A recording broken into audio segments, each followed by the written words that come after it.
Israeli Prime Minister Benjamin Netanyahu fired Defense Minister Yoav Gallant on Sunday after Gallant called for a halt to a controversial judicial reform plan. Gallant, a lawmaker from Netanyahu's right-wing Likud party, broke ranks on Saturday by publicly urging Netanyahu to suspend the legislation.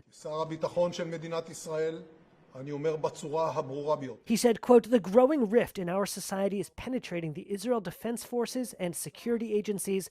This poses a clear, immediate, and tangible threat to the security of the state. I will not allow this."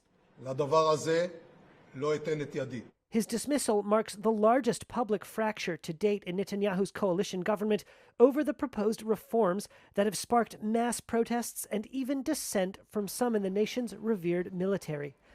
Others in Netanyahu's party have begun to waver. A top lawmaker echoed the defense chief's call to pause the contested judicial overhaul on Sunday. Dissent from the premier's own party and cabinet has compounded months of unprecedented mass protests by Israelis who fear the package of reforms could endanger court independence. I'm fighting for the future of my country as I know it. I grew up in the Soviet Union. I know exactly what it means to live in a dictatorship regime.